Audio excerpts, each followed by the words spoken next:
Shalom saudara-saudari yang dikasihi Tuhan Yesus Kristus. Saat ini kita akan merenungkan kebenaran firman Tuhan dengan tema pentingnya puasa dalam hidup orang percaya yang terdapat dalam Injil Matius pasalnya yang keempat ayat yang pertama sampai ayat yang ke-11. Saudara-saudari yang dikasihi Tuhan, berpuasa bukan hanya sekedar menahan rasa lapar dan haus, tetapi berpuasa memiliki makna yang lebih luas. Matius pasal 4 ayat yang pertama sampai 11 menjelaskan tentang pencobaan yang dialami Yesus di padang gurun. Saat ini kita akan belajar beberapa poin dari makna puasa Tuhan Yesus. Antara lain, yang pertama, puasa untuk menunjukkan ketaatan, terdapat pada ayatnya yang kedua. Pada saat-saat tertentu, orang-orang Yahudi berpuasa untuk menyesali dosa-dosa mereka. Puasa yang dilakukan Yesus seperti yang dilakukan Musa.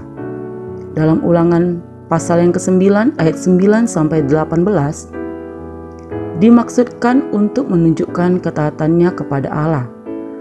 Angka 40 dalam Alkitab memiliki makna istimewa.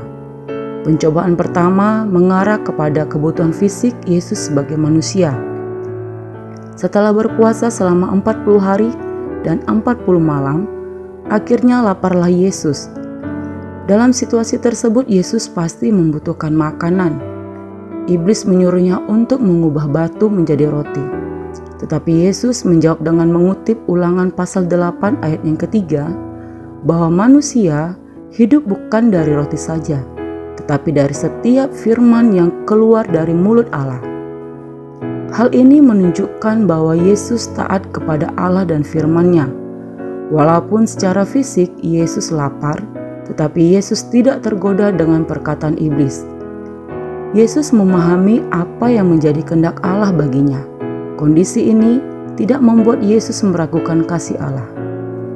Saudara-saudari yang dikasihi Tuhan, dalam realita kehidupan kita, terkadang kita bisa saja diperhadapkan dengan situasi sulit yang berhubungan dengan kebutuhan fisik. Dalam kondisi tersebut, kita diperhadapkan dengan dua pilihan. Apakah kita mau tetap taat dan setia kepada Tuhan ataukah tidak? Tidak jarang sebagian orang yang dahulunya percaya kepada Yesus hanya karena kebutuhan fisik bisa meninggalkan dan menjual imannya. Saudara-saudari yang dikasihi Tuhan, dalam situasi yang sulit sekalipun, jangan pernah meragukan kasih Tuhan dan meninggalkan iman kita. Kita harus tetap taat kepada Tuhan dan firman-Nya, karena selalu ada jalan keluar yang diberikan Tuhan bagi kita. Poin yang kedua adalah puasa sebagai persiapan Yesus sebelum melayani. Selama Yesus berpuasa, Yesus mempersiapkan dirinya dengan cara berdoa dan merenungkan firman Allah untuk melaksanakan karya yang dibebankan kepadanya oleh Bapa, yaitu untuk melakukan karya keselamatan di kayu salib guna menebus manusia dari dosa. Tugas itu merupakan tugas yang berat. Tidak ada seorang manusia pun yang dapat melakukannya kecuali hanya Yesus. Saudara-saudari yang dikasihi Tuhan Yesus, melalui puasa yang dilakukan oleh Yesus, kita dapat belajar bahwa sebelum melakukan suatu pekerjaan pelayanan, kita perlu berpuasa karena iblis merupakan musuh terbesar kita. Kita harus menyadari bahwa kita terlibat dalam peperangan rohani melawan kuasa-kuasa kejahatan yang tidak terlihat namun sangat nyata. Sebagai contoh, ketika kita mau mengadakan pelayanan kebaktian kebangunan rohani atau KKR, puasa dan doa sangat penting dilakukan sebelum pelayanan tersebut dilaksanakan. Karena dalam KKR tersebut kita mau memenangkan banyak jiwa bagi Yesus. Dan hal itu membuat iblis tidak tinggal diam.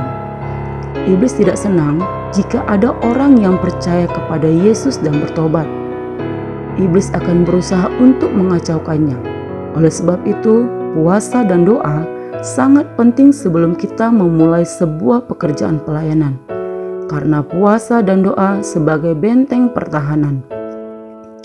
Sebagai bentuk bahwa kita mengandalkan Tuhan untuk melakukan pekerjaan pelayanan yang dipercayakannya bagi kita.